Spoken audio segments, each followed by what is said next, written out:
The villagers said she was cursed. Others said she was mad. But none of them knew the true story of Mmesoma, the woman who gave birth to the sea. It all started 10 years ago, on the night of the New Yam festival. Mmesoma was a quiet, beautiful woman. The kind of beauty that made men fight and women gossip. Her skin was smooth like fresh palm oil, her voice soft like flute, and her waist moved like it was dancing to a hidden drum. But beauty didn't protect her from heartbreak.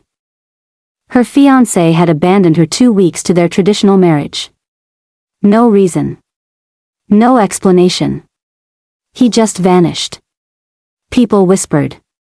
Her family hid in shame. She cried for weeks, and when the tears dried, her laughter died with it. So that evening, when she went to the stream alone, she just wanted to fetch water and be free from the noise of celebration. The moon was full. The air was heavy. She bent to fill her calabash, and when she looked up, she saw him, a man. But not just any man. His name was Afani. His skin glowed under the moon. His voice was calm and deep like river water. She asked where he came from, he said nowhere. He had no parents, no siblings, just peace.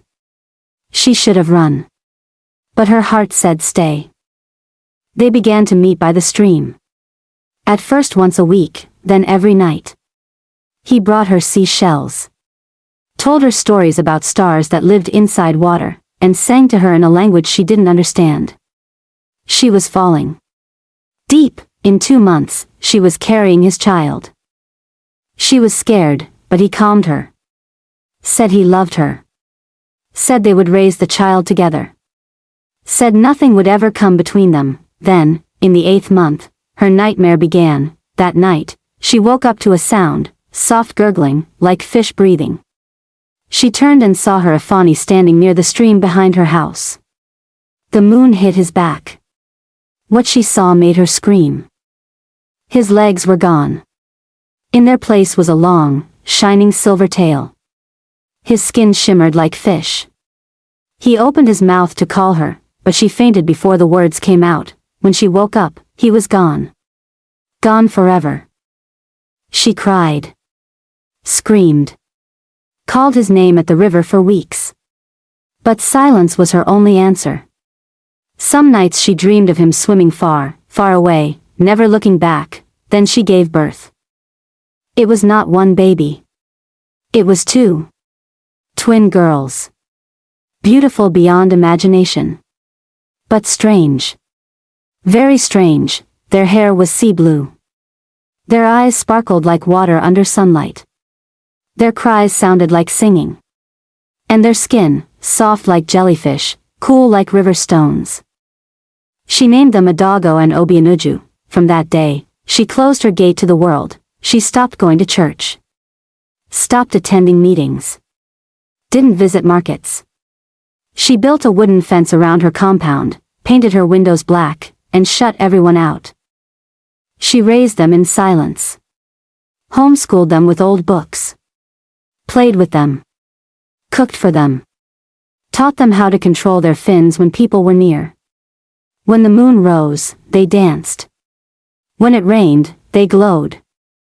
Villagers began to whisper, who is she talking to? Why does nobody visit her?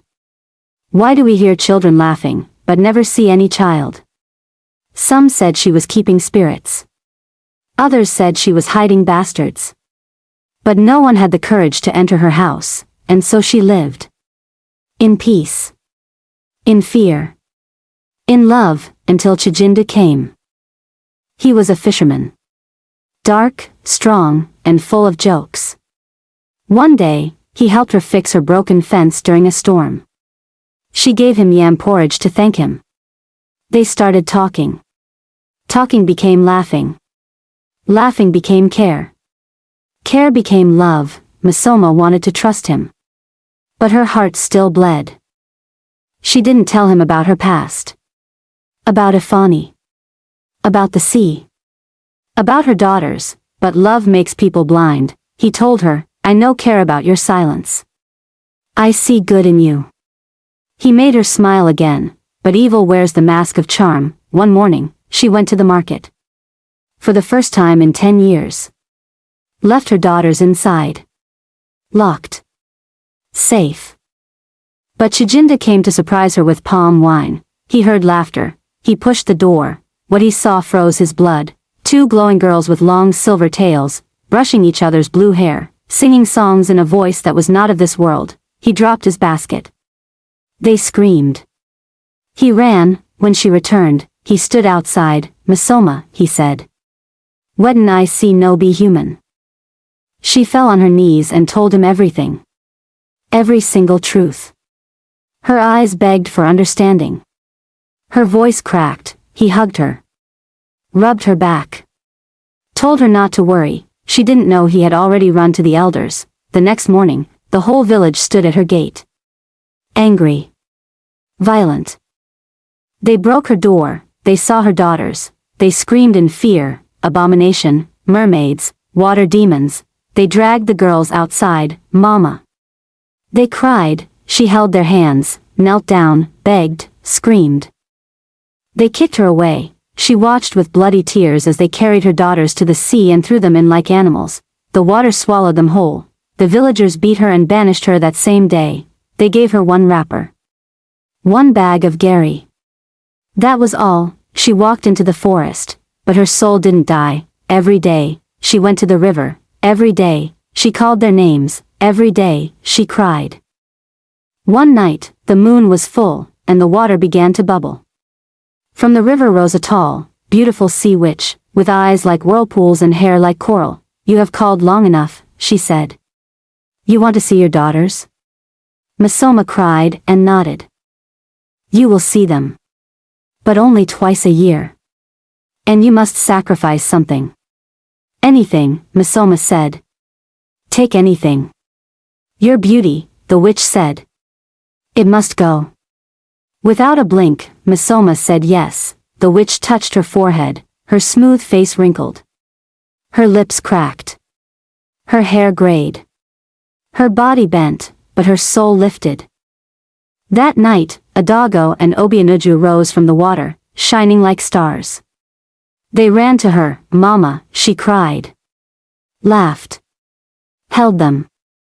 Kissed them, and so, every 6 months, during the full moon, Mmesoma returns to the river. She brings food. Gifts. Love.